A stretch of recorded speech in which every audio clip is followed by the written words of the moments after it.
Olá, Didi, seja bem-vindo ao podcast Mojo Já. Muito obrigado pelo seu tempo, muito obrigado pela tua disposição aqui. Por que a gente não começa com você contando um pouco da sua história? Como que você começou a entrar nessa coisa de low carb, paleo? A gente quer te conhecer, Didi. Seja muito bem-vinda. Oi, Rodrigo, obrigada. É um prazer estar aqui conversando com você e com os seus ouvintes. Em alguns anos atrás, precisamente em 2001, eu comecei a engordar e não conseguia emagrecer mais, né? Não conseguia voltar ao meu peso, só engordava. Em 2011, estamos em 2014, né? Acho que foi em 2011. Por insistência de alguns profissionais que me acompanhavam, especialmente nutricionista e acupunturista, eu resolvi fazer uma experiência tirando o glúten e o leite da minha alimentação. E essa experiência foi muito reveladora. Eu não tinha ideia de que sem esses dois alimentos na minha dieta, que eu ia me sentir tão bem, tão melhor. E que coisas absolutamente sem nenhuma relação, sintomas sem nenhuma relação, tinham sumido. A partir disso, como eu trabalho com alimentação, né, eu comecei a ficar muito curiosa para entender o que esses dois alimentos significavam para o corpo humano e por que eles estavam mexendo tanto comigo. E a partir disso eu descobri o mundo gluten-free, o mundo dos celíacos, né? E passei alguns bons meses envolvida com o universo dos celíacos. Comecei a trabalhar com produtos gluten-free, desenvolver uma série de produtos, estudar muito isso. Desculpa, você tem a doença celíaca? Eu não fui diagnosticada como celíaca, mas essa experiência dos 30 dias sem alimentação, sem o glúten, foram extremamente impactantes. Eu percebi o quanto que eles estavam me fazendo mal em diversas áreas do meu organismo. Para você ter um diagnóstico de celíaco, você tem que estar consumindo glúten. E eu não tive nenhuma disposição para voltar a consumir o glúten para poder fazer os testes. Além disso, os testes eles estão muito relacionados àquela forma clássica da doença celíaca, que é o intestino com menos vilosidades e tudo mais, né, com distensão abdominal, cólicas, etc. e tal. E esse não era o meu sintoma. Meus sintomas estavam envolvendo outras áreas, né, mais relacionados ao bem-estar de uma forma geral, a inflamações, como inflamações envolvendo cartilagem do joelho, esse tipo de coisa. Então eu percebi que o diagnóstico, mesmo eu retornando a consumir glúten, ele ia ser difícil, porque não cai dentro do protocolo básico que os médicos estão acostumados a diagnosticar. Então eu simplesmente aceitei e segui em frente.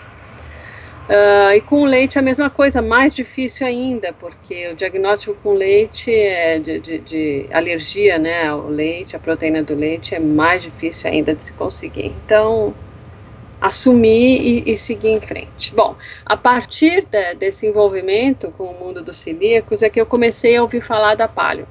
Foi através dessas pessoas celíacas que organizam grupos no Facebook, que administram associações de celíacos, que eu comecei a ouvir falar da paleo e resolvi estudar, achei interessante aquilo e resolvi estudar mais a fundo, e até que chegou um momento que foi maio do ano passado, maio de 2013, que eu resolvi experimentar, de fato. E gostei muito, quer dizer, tirar todos os grãos, tirar o açúcar, foi sensacional. Aí, de fato, eu comecei a perder peso, que eu estava um pouco estacionada, eu já tinha perdido peso, mas estava um pouco estacionada. Então, quando eu tirei todas essas féculas, né, os amidos, os grãos, aí sim, as leguminosas, né, nossa, fez muita diferença na minha vida tirar as leguminosas. Então, foi muito positivo, e aí eu fui me envolvendo cada vez mais com esse mundo paleolítico. Então foram duas etapas aí. A gente vê primeiro, você foi pro lado tirar glúten, tirar lactose e ver como é que você se sente. Quanto tempo durou esse período? O que, que você sentiu das maiores diferenças? Foi mais a falta de dor, né? A falta de desconforto, e depois você teve um outro ganho quando você colocou, quando você entrou mais a fundo na low carb e na paleo, né? O glúten me tirou dores, me tirou mal-estar, o leite me tirou uma rinite que estava evoluindo bem, e depois, quando eu tirei todos os grãos, ou seja, diminuir carboidratos, esses alimentos inflamatórios, aí mudou tudo, mudou o intestino, mudou cabeça, disposição, tirou uma coisa meio de memória que começava a falhar, acabou tudo isso. Realmente fez toda a diferença. Eu queria falar, até fazer uma pergunta sobre o seu business, seu trabalho hoje. Toda hora que eu entro tem alguma novidade, o seu site é super legal, super bacana, muito bem feito.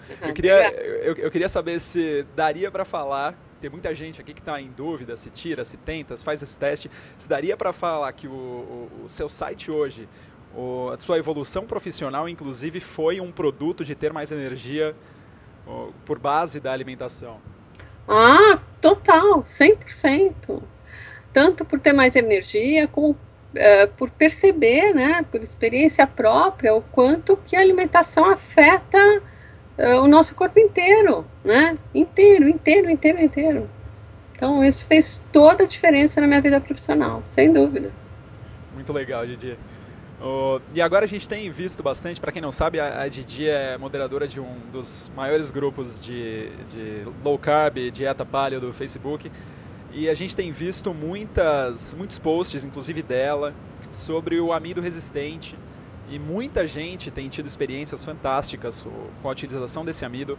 Eu queria agora entrar um pouco nesse assunto com a Didi, para ela primeiro definir para a gente qual que é a diferença entre o amido normal e o amido resistente. Então, vou começar um pouquinho para quem não tem muita familiaridade com esse assunto, né?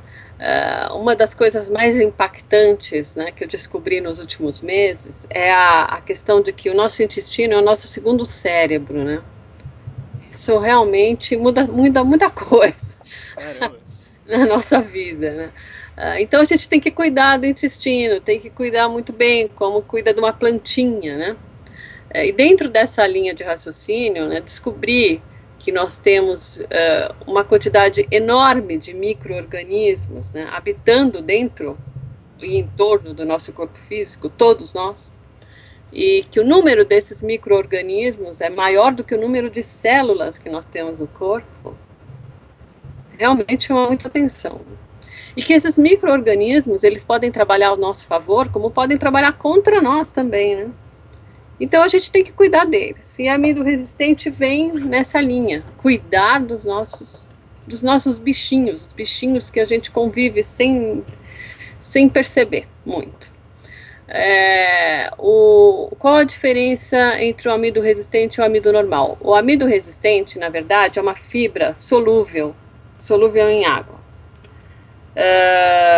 E ele é um alimento para os nossos micro-organismos favoráveis, micro-organismos do bem, vamos dizer assim, aqueles que trabalham em prol da nossa saúde.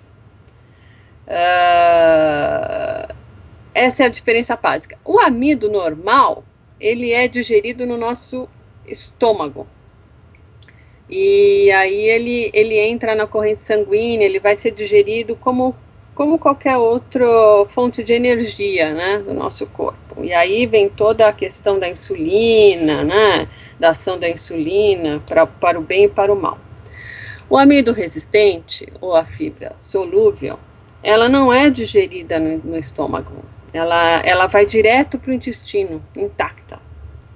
Então, quando a gente ingere amido resistente, e por isso, né, é o nome resistente, porque ele não é digerido pelo nosso organismo.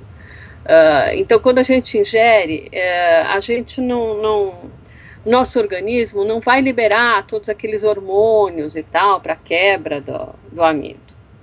Então ele vai inteirinho para o intestino e ele é digerido por essas bactérias do bem, é o alimento delas. Uhum. Tá? Então essa é a questão básica do amido resistente e por que ele é tão interessante, por alimentar essa flora, essa parte da flora intestinal do bem, né?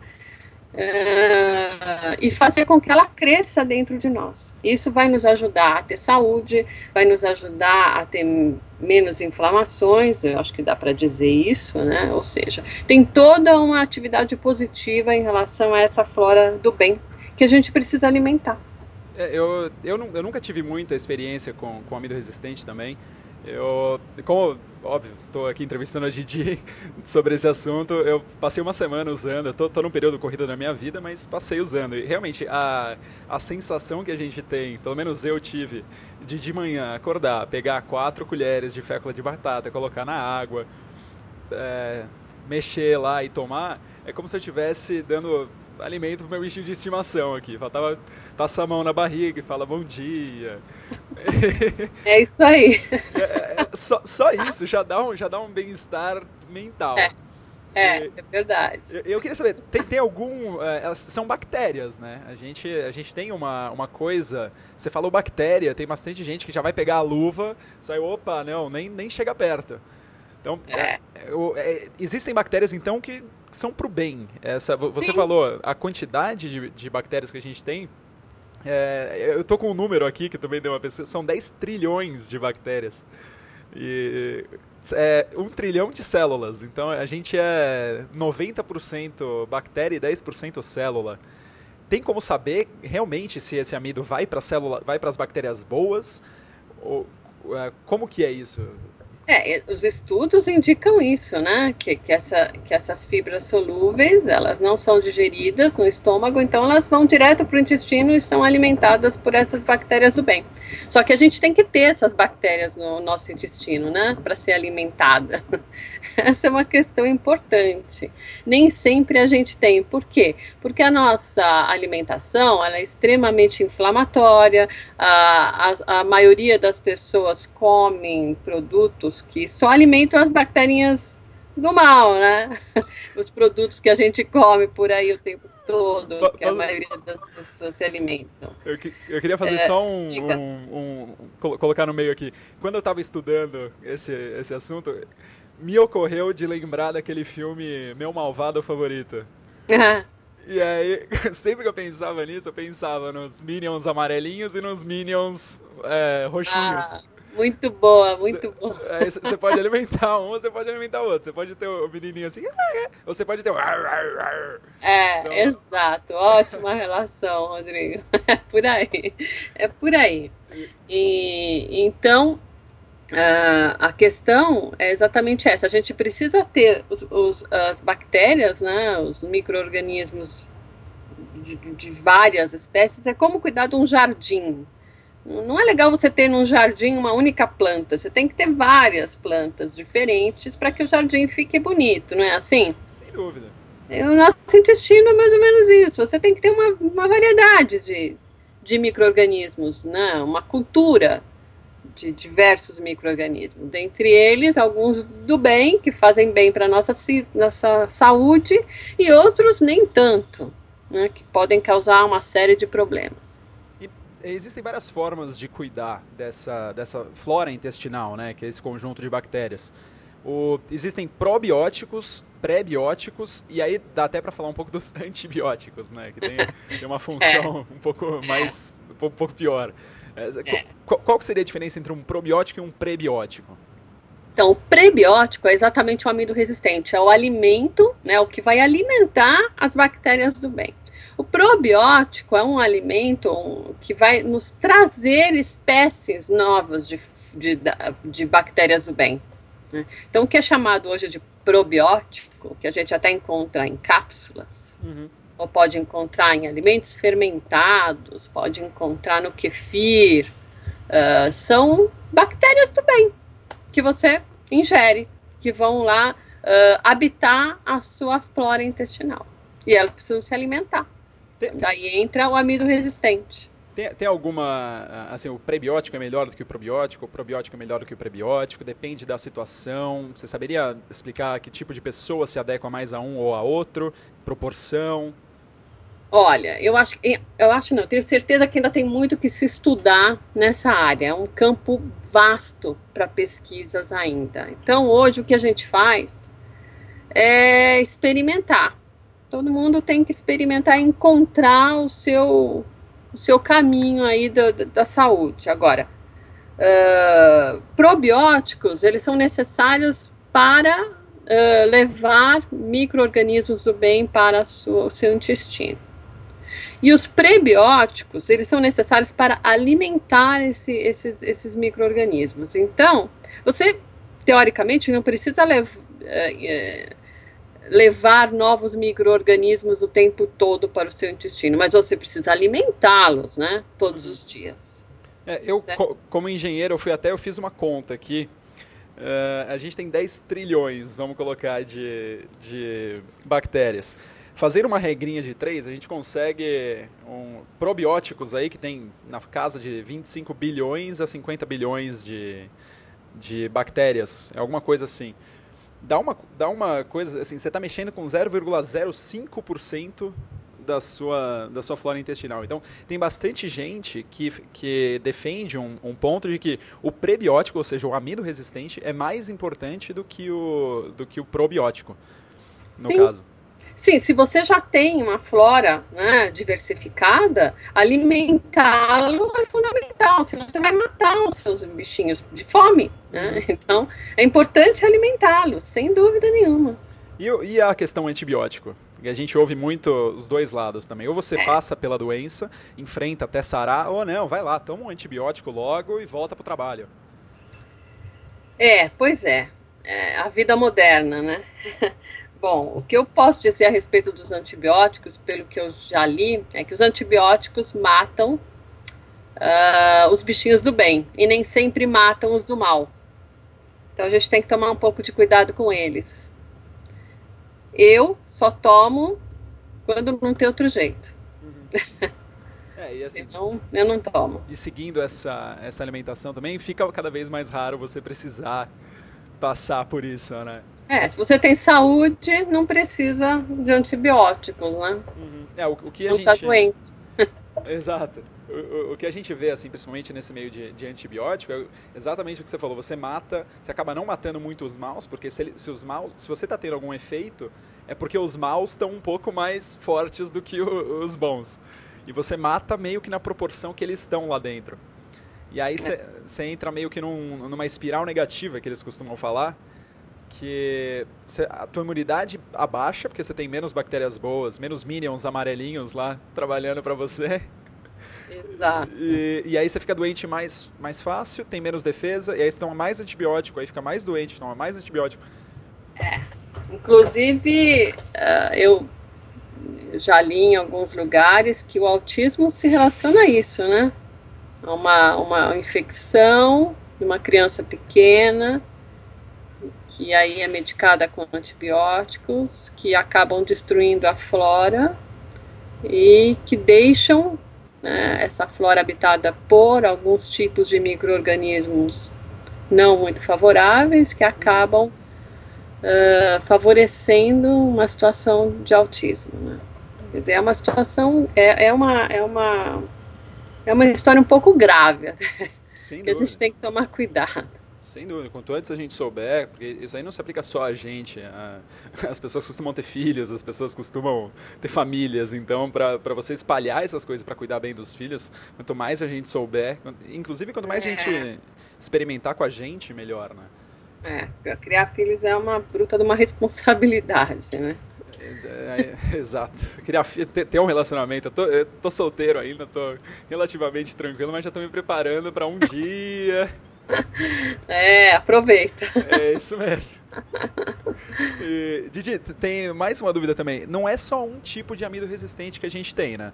Tem alguns tipos. Inclusive nas comidas que não são aconselhadas da gente comer, as leguminosas, os próprios grãos, glúten, essas próprias comidas, elas têm uma parte de amido resistente, correto? Correto. O amido resistente, ou a fibra solúvel, ela faz parte de uma série de alimentos, né? Uma lista enorme de alimentos. O que varia é a porcentagem, é a quantidade de amido resistente ou de fibra solúvel que existe dentro de cada alimento. Então, existe um ranking aí dos alimentos com maior quantidade de amido resistente. É legal eu colocar no post aqui no podcast esse ranking também depois. A gente pode puxar para você essa lista. Mas existem 4 que são mais importantes, ou 3 basicamente, que são os mais falados, os que têm maior porcentagem de fibra solúvel. O primeiro deles é a fécula de batata, o segundo é a banana verde, e o terceiro é a fécula de mandioca, ou o polvilho doce, como é chamado na maioria dos lugares. Esses são os que mais contém, nessa ordem. E tem até, esse é o tipo de amido resistente que já está dentro do produto direto da natureza. Tem várias pessoas que falam, e isso, vários estudos, que tem um outro tipo de amido resistente que é o que chamam de retrógrado. Você pode cozinhar alguma coisa, esperar esfriar, e aí você vai ter um pouco mais de amido resistente. Então, dentro desse ranking, né, de alimentos com amido resistente, o que acontece? O amido resistente, quando você aquece o alimento, ele se perde. Ele vira amido comum. Como uma pipoca. Ele acaba. Vira um amido como qualquer outro, que vai ser digerido no seu estômago e tudo mais. Mas, alguns estudos indicam que, se você, depois de aquecido, esses alimentos, ou uma parte dos alimentos que contém amido resistente, você volta a gelá-los, você cozinha, aquece, depois você leva para a geladeira, deixa lá por algumas horas, uma porcentagem desse amido resistente, ele volta, né? Ele volta à sua situação inicial, né? Que é esse retroativo, né? Que você retrógrado. Retrógrado. É exatamente isso. É uma porcentagem do amido resistente que aquele alimento contém e que ele retorna à sua condição inicial de resistência depois de aquecido e resfriado. Aí, qual seria um exemplo do retrógrado, por exemplo? Qualquer tubérculo que você cozinhar e depois resfriar, você vai ter uma porcentagem de amido resistente nele. Arroz, especialmente o parbolizado, se você cozinhar e depois resfriar, você vai ter uma parte de amido resistente nele. Né? Esses são os mais usados, vamos dizer assim. E como que a gente consegue medir? Vamos supor que a pessoa começou a tomar amido resistente, ou seja com fécula de batata, seja com banana verde. A gente vai entrar na forma de tomar um pouco mais para frente. Mas como é que a gente mede se isso está dando resultado ou não? Então, aí também faltam pesquisas, Rodrigo. O que se indica é tomar para sempre. A quantidade também varia, a gente vai falar daqui para frente. Para mim, eu pessoalmente acabei usando alguns parâmetros que eu não posso dizer que funcionam para todo mundo e que de repente daqui a alguns dias um novo estudo, uma nova descoberta vai me fazer mudar esse parâmetro que eu tenho hoje, né? Mas o que eu uso? Existe uma tabela que chama Bristol Stool Chart. Foi desenvolvida por um órgão aí americano, que é uma tabela de formato, cor e... basicamente formato e cor de fezes. Todo mundo o famoso vai cocô. ao banheiro, né? O famoso cocô. Todo mundo vai ao banheiro, todo mundo ou deveria, né? E, enfim. Então, existe um parâmetro relacionado a isso. O que é saudável e o que não é.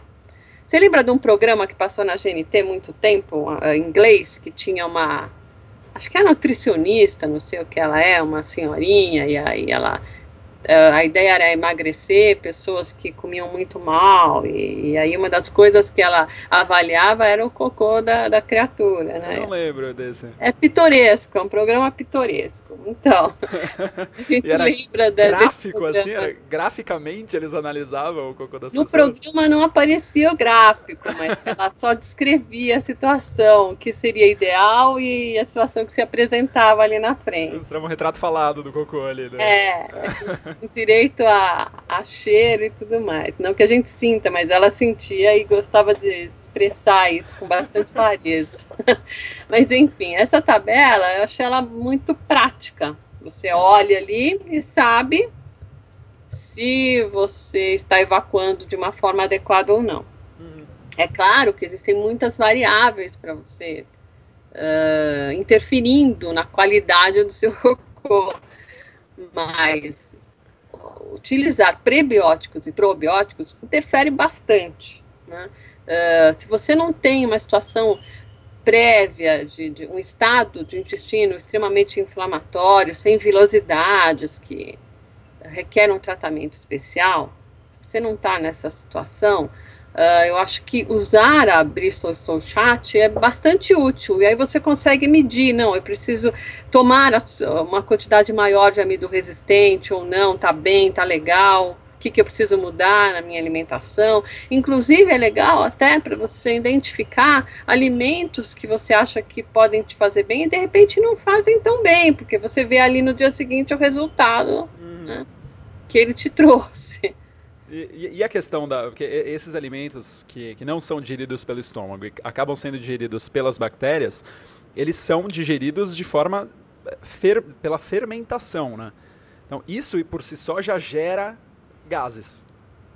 Gera gases, Então, tem alguma forma que a pessoa pode medir através disso também? Estou flatulando muito. Dizem que sim, o que dizem é que você no começo, né, você tem aí um aumento de gases, mas com o uso continuado do amido resistente, essa situação volta ao normal, que é só temporário. Tá. A minha experiência pessoal é assim, eu acho que existe uma quantidade de amido resistente ideal, que se você ultrapassa, os gases também ultrapassam o limite do aceitável. Uhum. Se você combinar amido resistente com alguns alimentos, também aumenta os gases. Então, eu acho que aí também tem um sintoma, um sinal de que você deve aumentar ou diminuir, enfim, dar uma equilibrada ali no que você está ingerindo.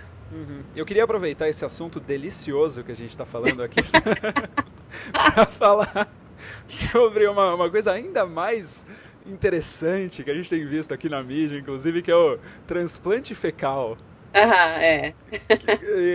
E até eu fui um pouco mais a fundo nisso, sem troca de palavras aqui. Eu fui um pouco mais a fundo nessa pesquisa, e tem gente até nos Estados Unidos que está usando café. Ele realmente coloca o café lá atrás da pessoa para usar isso como um desintoxicador. Poxa. Eu nunca tinha visto nada parecido, mas também não vi. Vamos falar aqui do transplante fecal. Você acha que isso vai virar assim, algo normal mais para frente? E quais são os benefícios disso? Não sei te dizer. Não é agradável ouvir isso, né, Rodrigo? Há de convir que não é agradável. Mas eu acho que pode ser útil em algumas situações mais graves, né?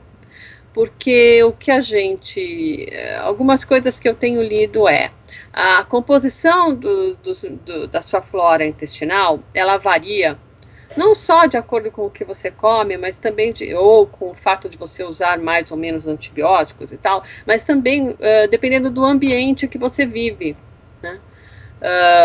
Países diferentes têm bactérias diferentes habitando e tal. Então pode ser que numa situação específica falte, né, algum micro-organismo que seja fundamental para a sua saúde, que não tenha ali disponível no ambiente que você está vivendo, e sei lá, um transplante pode ser útil. Ou a pessoa tem um problema grave de saúde que não está conseguindo resolver de forma nenhuma e que o transplante vai resolver, por que não? É, só deixar um pouquinho claro aqui para quem não está entendendo o que significa transplante fecal. É exatamente o que o nome quer dizer. É exatamente, literalmente É isso. literalmente isso. Eu acho que não vale a pena nem entrar tanto em detalhe aqui. Não. Mas enfim, acho que são medidas extremas. Eu estava vendo um vídeo falando exatamente dessa situação do autismo, de uma mãe batalhando muito para entender o que estava acontecendo com o filho. E aí ela descobriu essa coisa do antibiótico, que o antibiótico eliminava a maioria dos micro-organismos, todos os do bem, mas deixava um tipo de micro-organismo extremamente maléfico. E aí ela descobriu que existia um tipo de antibiótico que eliminava aquele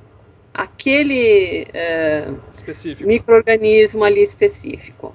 E ela, depois de muito batalhar, ela conseguiu que o filho tomasse aquele remédio e ele mudou completamente, todas as características de autismo sumiram na fase que ele estava tomando o remédio que eliminava o micro-organismo.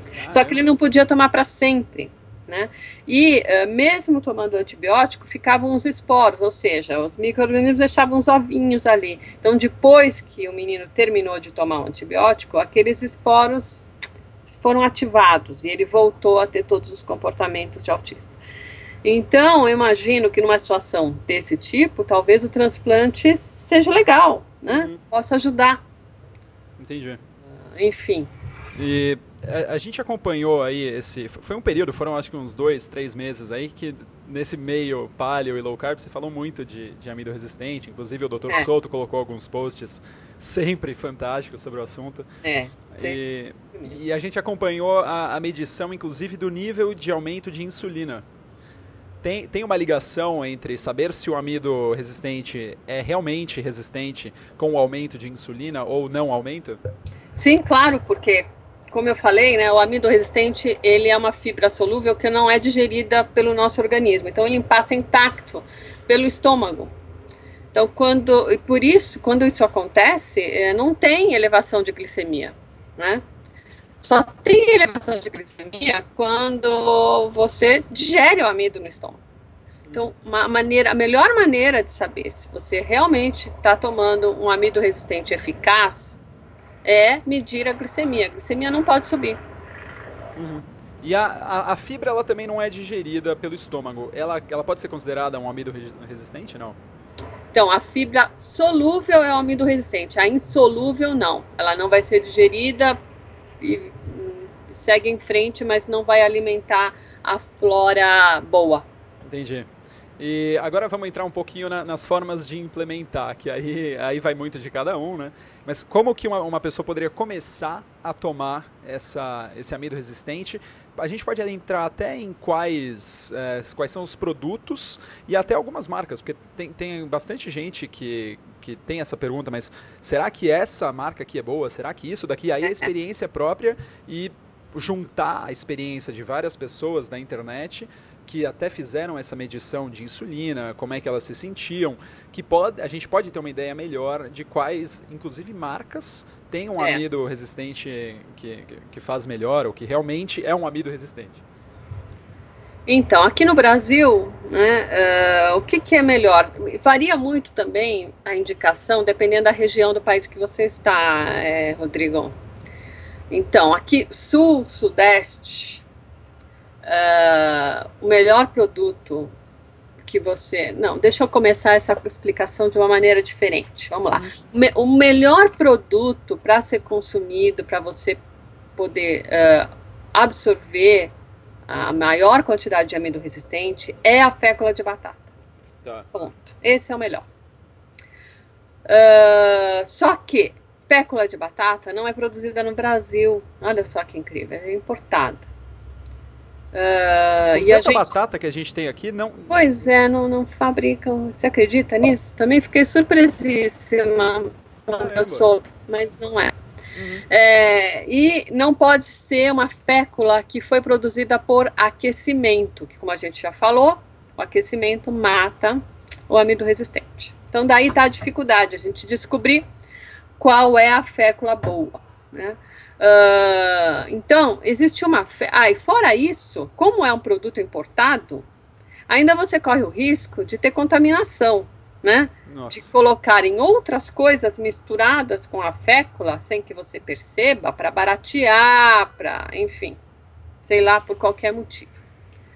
Então, uma marca que eu considero a mais segura que eu já encontrei até agora é a Amina, fécula de batata Amina, que é utilizada pelos celíacos. Então, ela é segura em relação à contaminação, né? Não é muito fácil de encontrar, por quê? Porque você tem que procurar casas especializadas em produtos naturais, produtos para celíacos. Só uma pergunta, quando você fala contaminação, você não está falando toxicidades. A contaminação aí, no caso, é glúten ou lactose? É nesse glúten, sentido. basicamente, porque a farinha de trigo é barata, né? Então é muito mais barata, então é fácil de misturar sem que ninguém perceba. Entendi. Né? E acaba sendo tóxico para muita gente também, né? E acaba fazendo com que o que você espera de resultado daquele alimento não aconteça, seja menor, porque a farinha de trigo vai ter o amido comum. Por exemplo, se um diabético consome, ele vai ter uma elevação da glicemia que vai fazer mal para ele, né? Sem dúvida. Então tem que ter muito cuidado com isso. Então a amina, ela é segura, e já foram feitos vários testes aí no pessoal que participa do nosso grupo, e realmente não há uma elevação significativa de glicemia, ela pode ser consumida. Então é a marca que a gente indica. Então a fécula de batata é legal e a amina é legal, então podem usar à vontade. O segundo alimento que maior contém amido resistente é a banana verde. Graças a Deus, no Brasil a gente encontra banana em qualquer lugar. Então, é fácil de encontrar aquela verde, totalmente verde. Mas, procurando um pouco, você encontra. É o que mais fácil a gente encontra. Então, a banana verde é uma ótima opção para fazer shakes, congelar, fazer shakes, vitaminas, mousses, enfim. Eu diria que a banana verde é a melhor opção para quem gosta de comidinhas gostosas, né? Faz a palho, quer fazer uma comidinha gostosa, porque ela te dá essa possibilidade, enquanto que a fécula você tem que tomar ali com água. Algumas pessoas reclamam do sabor. Eu acho que não tem sabor nenhum, mas algumas pessoas reclamam que não conseguem tomar. Então a banana verde passa a ser uma opção interessante nesse sentido. Você toma como se você estivesse comendo uma sobremesa. E a fécula, vale falar que tem bastante gente que usa para fazer bolo. Se esquentou, você perdeu essas propriedades, né? Aí vira um amidão legal, que a sua glicemia vai subir bem. A outra opção, que é o polvilho doce, a gente tem bastante aqui no Brasil, né? Porque é feito de mandioca. Mas aqui no sul, no sudeste, você já tem mais dificuldade de achar um bom polvilho. Então, também um produto industrializado acaba não sendo uma opção legal, né? Porque ele pode ter sido aquecido em algum momento do processo. Mas para quem está lá no Nordeste, consegue, né, ter acesso àquele polvilho que eles chamam de goma artesanal, é uma excelente opção. A melhor, eu diria, eu acho, de todas, para quem está no Nordeste. E os testes que foram feitos provam isso. E, bom, aqui a gente tem os 3 melhores. E qual que é a melhor forma de implementar isso? E horários para se tomar? Tem alguma diferença entre tomar de manhã, tomar à tarde, variar? Olha, as pesquisas dizem que não. Se você quer testar a glicemia, faça em jejum. Se não, você pode tomar a qualquer hora do dia. Cada um tem uma preferência. Tem gente, por causa da flatulência e tal, que prefere tomar antes de dormir.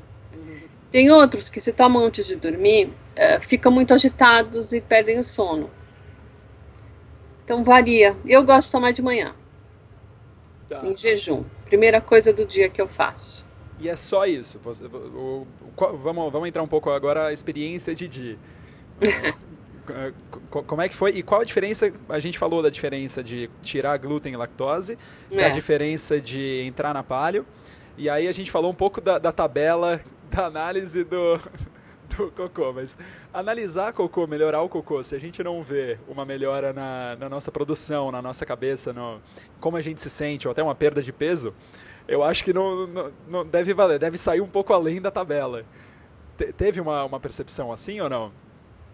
Não, é mais uma ferramenta, né? Além da disposição geral, da saúde, né? Do bem-estar, também olhar a tabela. Não, uma coisa não substitui a outra. É claro que saúde e emagrecimento é fundamental. Se você está acima do peso, você quer estar dentro do peso. Se você não está bem disposto, nada fica bom, né? É um sinal de que a saúde não está legal. E você sempre tomou de manhã? Quantas colheres? Então, a fécula de batata eu sempre tomei de manhã. Por quê? Algumas leituras que eu fiz desse pessoal que começou a introduzir o assunto e tal, né, nos blogs aí internacionais, uma delas dizia que a fécula de batata, além do efeito de alimentar a boa flora, que seria possível que também ela funcionasse como assim que ela fizesse uma limpeza na má flora, entendeu? Tá. Não sei se eu estou explicando direitinho. Sim, ela vai maximizar os bons e diminuir os ruins, no caso. Ela faz uma faxina. A fécula de batata especificamente. Mas assim, não há muito estudo a respeito, enfim, foi uma menção. E aquilo me chamou a atenção e eu comecei a experimentar e senti isso. Senti que isso aconteceu comigo. Então, por isso eu resolvi manter. E eu acho que funciona melhor de manhã. Né? Você acorda já antes do café da manhã, antes de qualquer coisa, já toma. Eu acho que a primeira sensação, o primeiro dia que você faz isso, você tem a sensação, você sente a diferença, é impactante, entendeu? Já a banana verde, eu acho que não dá esse efeito. Ela não tem tanto amido resistente, né? E eu acho que não dá o mesmo efeito. Então, a banana verde, quando eu consumo a qualquer hora do dia. Não necessariamente de manhã. E consome a banana verde mesmo, mordendo com aquela coisa... Não. Assim... Banana verde você compra e já imediatamente, o mais rápido possível, já parte ela ao meio, vai com cuidado retirando a polpa, né, separando a polpa da casca, pica e congela. Tá. Porque a banana, ela amadurece muito rápido. Amadureceu, acabou, vira amido comum. Então tem que tomar tem que ter essa estratégia, tomar essa atitude rápido. Quando eu quero consumir, eu vou lá, tiro do congelador a banana, boto no liquidificador e misturo com outros alimentos e faço tipo um shake, um mousse. Dá para fazer um sorvete de amido resistente? Claro que dá. Claro que dá. Não tem aquelas receitas de sorvete de banana? Com a banana congelada que você mistura com uma pasta de castanha, chocolate. Joga cacau. Mesma coisa. Mesma coisa. Só que a única diferença é que a banana madura, quando você congela, ela é doce, né? E a banana verde não é doce. Entendi. Então, muita gente mistura adoçante ou um pouco de mel. Então, entrando um pouco na parte de receita aqui, que agora me deu até essa curiosidade. Qual que seria a melhor coisa para adicionar numa receita dessa?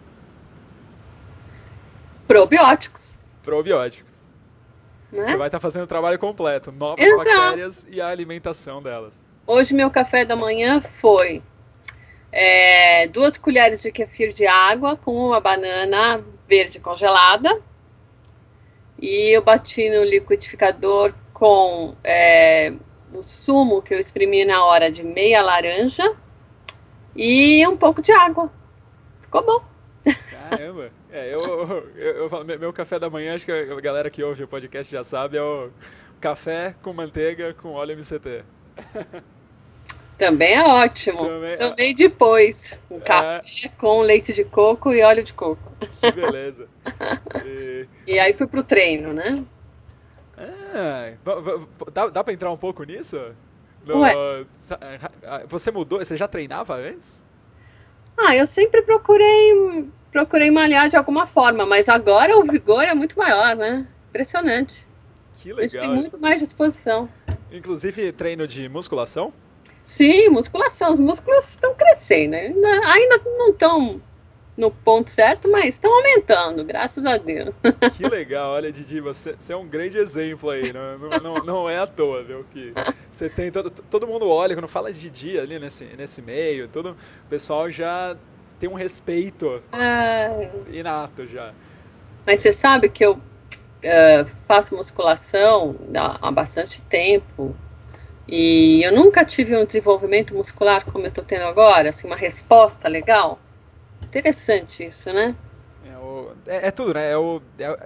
Você baixar o estresse, você dormir bem, tá tudo relacionado, né? A gente vai ter desenvolvimento muscular quando a gente dorme, não é É. na hora. Se alimenta bem, dorme, descansa, né? Faz os exercícios com a intensidade correta Uhum, tem um cocôzinho bonito. também. É, Ajuda, né? sem dúvida. Didi, muito obrigado pela conversa. Uma pessoa extremamente simpática. Adorei estar aqui com você. E eu queria que você, antes de sair, se falasse como é que a gente pode entrar em contato com você, onde é que você está, e que você deixasse 3 das principais dicas que você daria para alguém que quer começar a fazer uma mudança, para ter uma vida melhor e para performar melhor em qualquer área da vida.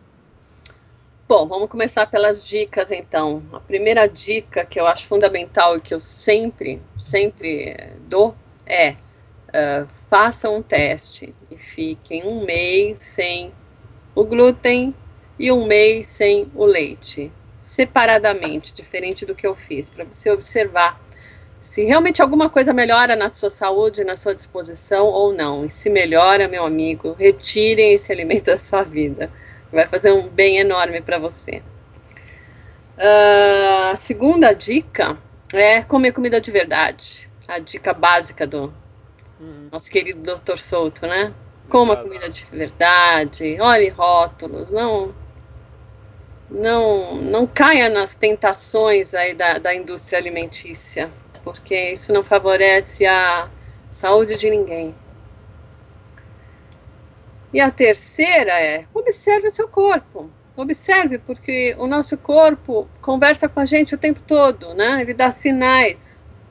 Só que a gente precisa entender esses sinais. Então, uma dor de cabeça, uma dor no osso, na junta, dor de barriga, nada é à toa. A gente tem que prestar atenção. E a gente pode cuidar da nossa saúde, né? Uhum. Não é só visitar médicos que faz com que a gente tenha uma boa saúde. Nós mesmos temos que cuidar, temos que saber cuidar da nossa saúde. Ninguém melhor do que nós para entender o que o nosso corpo quer dizer. Fantástico. É. Bom, contato, eu tenho um blog, que é o www.deliartcakecreations.com. O nome é um pouco difícil. Vai estar aqui nas anotações do podcast, E tranquilo. ali no blog vocês têm acesso às postagens, às receitas, ao contato comigo, enfim, tudo que for necessário. Perfeito, Didi. Muito obrigado mais uma vez. Uma delícia aqui essa conversa. E até a próxima. Acho que daria para conversar aqui com você por horas e horas. Super legal. Rodrigo, eu que agradeço, parabéns pelo seu trabalho e boa viagem. Conta tudo Obrigado. depois quando você voltar para nós. Pode deixar. Tô querendo fazer um podcast, inclusive, só sobre a PaleoFX lá, o que eu anotei, o que cada um falou, quais são as novas tendências, né? E Legal, aí trazer para cá também. joia. Beleza, Didi, muito obrigado. Bom Acho resto de dia para você. Bom trabalho aí. E até a próxima. Até a próxima, que é. pessoal. Tchau. Tchau, tchau.